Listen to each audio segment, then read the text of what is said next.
ಸದಸ್ಯರಾದ ಟಿ ಮಲ್ಲೇಶ್ ರವರು ತಮ್ಮ ನೆಚ್ಚಿನ ನಾಯಕರಾದ ಶ್ರೀ ದಿನೇಶ್ ಗುಂಡೂರಾವ್ ಅವರಿಗೆ ರಾಜ್ಯ ಸರ್ಕಾರದಲ್ಲಿ ಉಪಮುಖ್ಯಮಂತ್ರಿ ಸ್ಥಾನ ನೀಡಬೇಕೆಂದು ಆಗ್ರಹಿಸಿದರು. ನೀವೇನು ಹೇಳಬಹುದು ಸರ್? ಹೈಕಮಾಂಡ್ ನಿರ್ಧಾರದಂತೆ ಇವತ್ತಿನ ಕರ್ನಾಟಕ ಸರ್ಕಾರದಲ್ಲಿ ಹೊಸ ನಾಯಕತ್ವದಲ್ಲಿ ರಚನೆ ಆಗ್ತಾ ಇದೆ. ಬಹುಶಃ ನಮ್ಮ ಗಾಂಧಿನಗರ ವಿಧಾನಸಭಾ ಕ್ಷೇತ್ರದಲ್ಲಿ ಸುಮಾರು 6 ಬಾರಿ MLA ಆಗಿ ಅಂದರೆ ಡಬಲ್ ಹ್ಯಾಟ್ರಿಕ್ ಸಾಧಿಸ್ತಕ್ಕಂಥದ್ದು ಬಹಳ ಕಷ್ಟ. ಯಾಕಂತ ಹೇಳಿದ್ರೆ ಇದೊಂದು ರೀತಿಯಲ್ಲಿ ಚಾಲೆಂಜಿಂಗ್ ಆಗಿರ್ತಕ್ಕಂಥ ಗಾಂಧಿನಗರ ಇದು ವಿಶೇಷವಾಗಿರ್ತಕ್ಕಂಥ ವಿಧಾನಸಭಾ ಕ್ಷೇತ್ರ.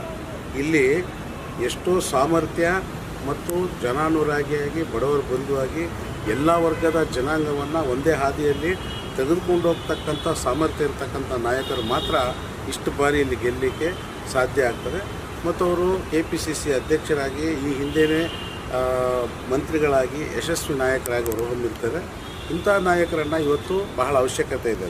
ಯಾಕಂತ ಹೇಳಿದ್ರೆ ಇನ್ನೆರಡು ವರ್ಷದಲ್ಲಿ ಕರ್ನಾಟಕದಲ್ಲಿ ಮತ್ತೆ 2028 ವಿಧಾನಸಭಾ ಚುನಾವಣೆ ಬರ್ತಕ್ಕಂಥ ಸಾಧ್ಯತೆ ಇರೋದರಿಂದ ನಮ್ಮ ಯುವ ನಾಯಕರ ಮತ್ತು ಎಲ್ಲ ವರ್ಗದ ನಾಯಕರಾಗಿರ್ತಕ್ಕಂಥ ಸನ್ಮಾನ್ಯ ದಿನೇಶ್ ಗುಂಡೂರಾವ್ ಅವರ ಒಂದು ಸೇವೆ ಅತ್ಯಂತ ಅಮೂಲ್ಯ ಮತ್ತು ಅವಶ್ಯಕತೆ ಇದೆ.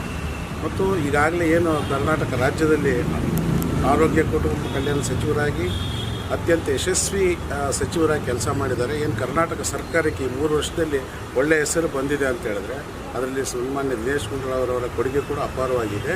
ಹಾಗಾಗಿ ಅವರಿಗೆ ಯಾವುದೇ ಉನ್ನತವಾದ ಹುದ್ದೆ ಕೊಟ್ಟರೂ ಕೂಡ ಅವ್ರು ನಿಭಾಯಿಸ್ತಕ್ಕಂಥ ಚಾಕಚಕ್ಯತೆ ಅವರಲ್ಲಿದೆ.